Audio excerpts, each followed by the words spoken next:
اتیا کلنه خواري په څو شېبو کې د جګړې په تاوده بټ کې سوځېدلې. د کونړ ولایت ناړۍ ولسوالۍ د بریکوټ شهزادګۍ چې په کلي کې یو خاورین محل درلود، اوس د خپلو لمسیانو سره د پلاستیک په کمزوري خو سوځونکې خیمه کې د کډوالۍ سخت ژوند تجربه کوي. شهزادګۍ پوره 8 لسیزې ژوند کې په خپلو ټولو ستړو وکولی شو د خپلو بچیانو لپاره یو خاورین کور جوړ کړي، خو لا یې پکې ډېرې شپې ورځې نه وې تېرې شوې چې د پاکستاني پوځي رژیم د جګړې غدۍ وران او دا یې تر شنه اسمان لاندې باد او باران ته کېنولې. هغه ډېره هڅه کوي چې خپل درد له دې امله پټ کړي چې دیوال شریک خو بې رحمه ګاونډي خبر نشي او په کمزورۍ دلالت ونه کړي. خو د غم بار یې دومره دروند شوی چې د زړه خبرې په خولې راځي. هغه په خپلو خبرو کې وایي: ډېر کور به مې جوړ کړی او خپلې غوا بېزې به مې خرڅې کړلې او کور به مې پرې جوړاوه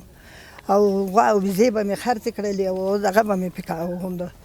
دا خپل ژوند به مې کاوه که نه، باچایي مې جوړه کړه که نه، دا کوټه د دې شوه، دا کوټه د دې شوه، دا د تشناب شو، دا د غواګۍ شو، دا د دغه شو، دا مې جوړې کړلې الله داسې ته اوس پاتې یو څه چې کېږي به هر څه دا د غاړې ګنډۍ دا خدای ګوچې دا مې پردي راغونډ کړي دي، دا شیونه مې راغوښتي دي، موږ دغه زیږي نه د غاړې ګنډۍ نه بېل څه نشته دی. داسې ترخې خاپېرې وي چې ځینې مړي شو مړي رانه داسې به دغه نه وړل او موږ داسې چې څوک ژوندي چې پاتې شو نو راوڅښتېدو، داسې ښایسته ښایسته هلکان رانه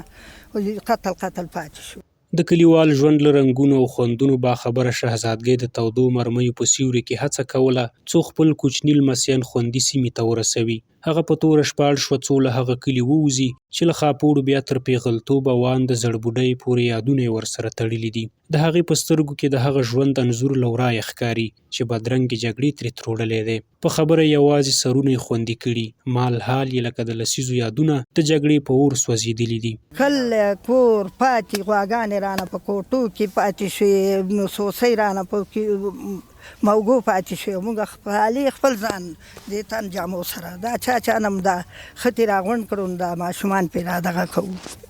بچیان مې دنیا ده نو تا ته به زه څو نه وکړم، دغه دی دنیا واړه دي، ماشومان دي، کتنه څه لیکلي دي، 15 را سره اوس دلته دي او نور در په در راته پاتې دي، نو څه خبرې وم چې یي به کو نه به یي، غواګانې به کومه ژوندۍ کو نه یي، خو خالي دي اغوستو جامو سره، صندوق هم نه دی اغوستی چې دې صندوق به ته ملاس کړي وی، ځمکه او اسمان به داسې یو و.